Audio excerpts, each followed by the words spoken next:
Recentemente você deu um depoimento assim que, né, para muitos, né, chocou da sua sexualidade, né? Como é que foi isso na sua vida profissional? Que barreiras você encontrou dentro de um clube, por exemplo? Bom, foi difícil, viu? Foi muito difícil todo o processo, porque, como eu falei, né, infância na década de 70, adolescência na década de 80, a gente não tinha esse acesso à informação como a gente tem hoje com a internet. Então, para um garoto que começa a se perceber um pouco diferente, com os gostos diferentes, entender isso foi um processo lento e complicado. E no meio que você, né? E assim, que você convivia, o futebol é um meio, né? Exatamente. Difícil para se existia assumir. todo um conceito na época, um pensamento vigente na época, né? Muito negativo em relação aos gays, à homossexualidade. E aí ainda eu há, né? cresci vendo isso, ouvindo isso, dentro da família e na escola e principalmente no futebol, que é um meio, né, muito machista, homofóbico, e eu cresci dentro desses meios ouvindo tudo isso e ao mesmo tempo me percebendo e sem poder conversar a respeito com ninguém. Não tinha... Como é que eu ia chegar no meu pai, na minha mãe, ou no treinador, ou no colega, falar alguma coisa desse tipo? Não tinha, nem passava pela minha cabeça, né? Então, o agravante foi a solidão do processo. A palavra que eu estou pensando aqui, você contando aí, é a solidão de um ser humano que não tinha a quem recorrer. Não tinha quem recorrer e não tinha conhecimento do que era exatamente. Só ouvia coisas negativas a respeito, né? Eu costumo dizer, tudo que era de ruim... Eu acho que tem um ditado que diz, tira do cachorro, põe ali. Né? Tudo que era ruim mesmo, o gay era associado à promiscuidade, a descaração, a sem-vergonhice, naquela época, no início do final dos anos 80, a AIDS, né, quando surgiu. Enfim. Como se não fosse digno, uma pessoa digna, exatamente, de respeito. Inferiorizado, era inferiorizado. E aí eu morria de medo que alguém descobrisse. Porque na minha cabeça, se um descobrisse... Já ia sair dizendo para todo mundo. Ia sair dizendo para todo mundo. E não era nem minha carreira. A minha carreira acabaria, mas a minha vida acabaria, porque seria uma rejeição, né? Isso na minha cabeça, de garoto, de adolescente. Então eu passei minha vida toda tendo que me proteger, tendo que me esconder, né? Literalmente, me esconder, me proteger, sem poder falar com ninguém, né? Sem poder falar com ninguém mesmo. E por isso que foi doloroso essa solidão, né?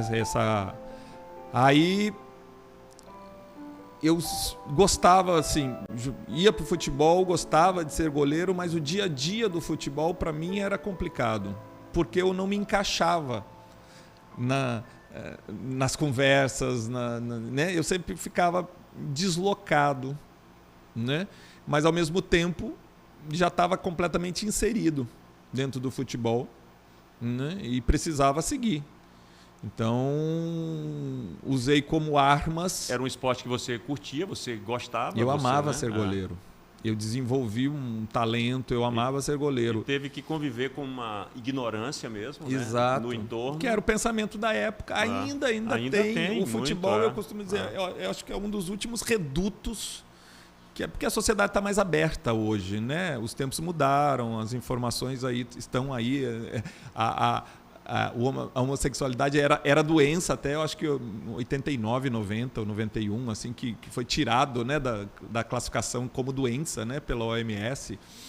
Né? Então, hoje em dia, a informação ajuda muito, né? Mas naquela época não. E aí, logicamente, por eu... já muito jovem, começar a ter um destaque dentro do futebol, o assédio também começou muito forte, né? E aos 20, 21 anos, eu já sabia, né? O que eu queria, assim. E o assédio era grande e eu não casei, não aparecia com namorada. E isso começou a surgir comentários, né? Então a fama sempre me perseguiu durante a carreira toda, justamente por isso. Pô, um cara, jogador de futebol, né? Famoso. Bonito. Bonito, né? Assediado. Né? Inteligente, porque, né, tinha, como eu falei, sempre estudei, sempre, né, me destacava, inclusive, por isso. Pô, o que acontece? Então os comentários sempre tiveram, e eu sabia que falavam, e isso me doía bastante, né? E isso, como era isso dentro de um clube, por exemplo? Eram as brincadeirinhas por trás. Eu acho engraçado que era sempre de uma forma muito covarde, porque na frente não falavam nada, né? Mas isso, assim, era ruim para você nas relações, eu digo, profissional mesmo? Eu acho que sim. Eu mesmo tomei um posicionamento de defesa. O que era a defesa? Eu falo, inclusive, no podcast, né? Que foi a entrevista que eu abri, né? Aliás, em mais de 100 anos de futebol no Brasil, foi o primeiro atleta de alto nível que fala abertamente, né, sobre o assunto. E foi essa a minha motivação. Eu disse assim, eu acho que está na hora de a gente jogar luz sobre isso. Eu não sou o único, não fui o único. Existem tantos outros que muita gente que não sabe. Sofrem e ainda garotos que vão sofrer do mesmo jeito que eu. E assim, eu falando, talvez a gente consiga ajudá-los de alguma forma, né? Que amenize esse sofrimento. A ideia é essa, é chamar a atenção dos clubes, chamar a atenção da sociedade, chamar a atenção da CBF, né? Para olhar para isso. E olhar com respeito. Olhar com respeito, naturalizar, criar um grupo de apoio, os clubes perceberem, porque várias vezes, Jackson, eu tive depressão, eu pensei em abandonar minha carreira, porque era pesado segurar, né? E principalmente sozinho. Eu não podia chegar no médico e dizer assim, pô, eu tô... Desculpa o termo, mas eu tô... Eu ia dizer um palavrão aqui, mas minha cabeça não tá legal. Nada, eu já ia perder de cara, ia perder meu lugar no time. Perdia, com certeza. Porque, você não tá bem, tchau, sai. Porque isso é fraqueza. E era ainda considera fraqueza. Tá com depressão, é fraco. Fraco não pode jogar futebol. Essa a lógica. E é cruel a lógica. Porque não só o gay que tá ali tem problemas. Tanto, os outros jogadores são seres humanos. E tem que ser um guerreiro, né? Não pode. E eles são cobrados, fraqueza, nós, os atletas, nós somos cobrados de desempenho o tempo todo. É uma competição interna, é uma competição contra o adversário, é uma competição o tempo todo. Precisa entregar desempenho. Toda quarta e todo domingo que entra em campo. E aí você não pode brigar com a esposa, você não pode estar com algum problema, o seu pai doente, alguma coisa que deixa aqui, você está fraco, sai do time. Não existe esse cuidado. Não existe esse cuidado. Existe o interesse do que você pode entregar como desempenho. Então eu chamo a atenção, falando sobre o assunto, sobre isso. Quantos atletas, quantos garotos sofrem falou, né? E podem inclusive ter seu desempenho prejudicado. Exatamente, pela solidão, como você falou, né? Pela solidão, pela condição, né, de homossexual dentro do futebol. E aí eles perdem e o futebol perde. Os clubes podem perder um grande atleta, um grande jogador, que pode inclusive gerar receita, já que a lógica hoje é títulos negócio para os clubes, né?